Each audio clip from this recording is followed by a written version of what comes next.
In the American financial history, only a few names evoke as much intrigue and fascination as Hetty Green, the Witch of Wall Street. Born Henrietta Howland Robinson in 1834, Hetty was a financial genius and one of the wealthiest women of her time. Yet, she is equally remembered for her extraordinary stinginess.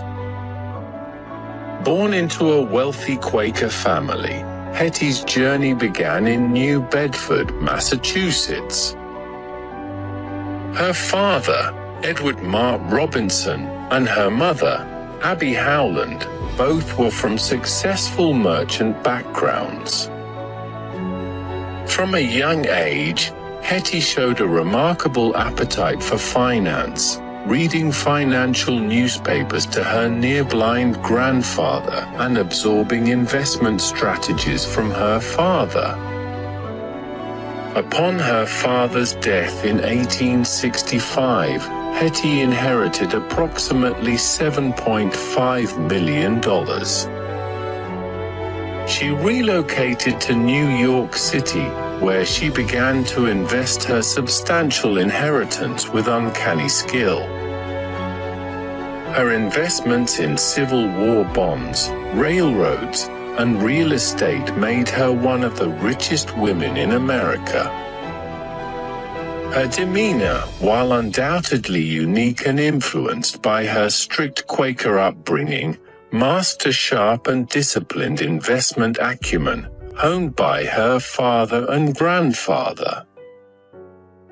As an early adopter of value investing, she skillfully built her estate to over $100 million through perseverance, astute judgment, and talent, securing her status as the wealthiest woman of her era. But despite her fortune, Hetty was infamous for her extreme frugality. Hetty's stinginess was legendary.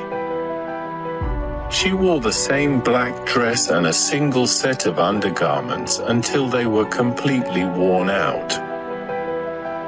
Even in her old age, she avoided heating her oatmeal, preferring to eat it cold to save money. One of the most telling stories involves her son, Ned, who suffered a leg injury, rather than paying for proper medical care. Hetty disguised herself as a poor woman to seek free treatment at a charity hospital. The delay in proper care led to Ned's leg being amputated. Despite her vast wealth, Hetty lived in modest, even squalid conditions. She frequently moved to avoid paying higher taxes and lived in cheap boarding houses. Her diet was equally frugal, consisting of day-old pies and spoiled food bought at a discount. Hetty's minimalist wardrobe was part of her extreme cost-cutting measures. She owned just one or two sets of clothes, including her infamous black dress and undergarments, which she wore until they could no longer be mended. Hetty's stinginess extended to her business operations.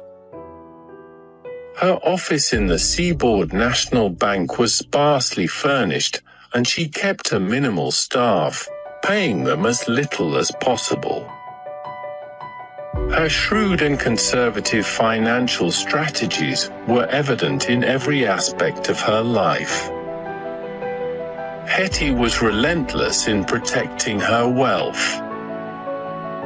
She engaged in lengthy legal battles, including a notorious case over her Aunt Sylvia and Howland's estate, where Hetty was accused of forging a document to claim a larger inheritance. Her determination to hold on to every dollar was unwavering. To avoid paying taxes, Hetty moved frequently between states. She would evade property taxes by refusing to register her residence and continuously sought out the most favorable tax conditions. Hetty's eye for a bargain was unmatched. She spent considerable time hunting for used items, negotiating for the lowest prices, and avoiding any unnecessary expenses. Her stringent budgeting and keen eye for value were key factors in her ability to grow her fortune. Hetty Green's life is a compelling tale of financial brilliance and extraordinary parsimony. Her legacy, marked by immense wealth and extreme frugality, remains a fascinating chapter in the history of American finance and has earned her a place in the Guinness Book of Records as the stingiest woman in history. She was a woman who mastered the art of saving, and in doing so, became one of the most formidable figures on Wall Street. Thank you for watching. Subscribe our YouTube channel for more intriguing stories from history.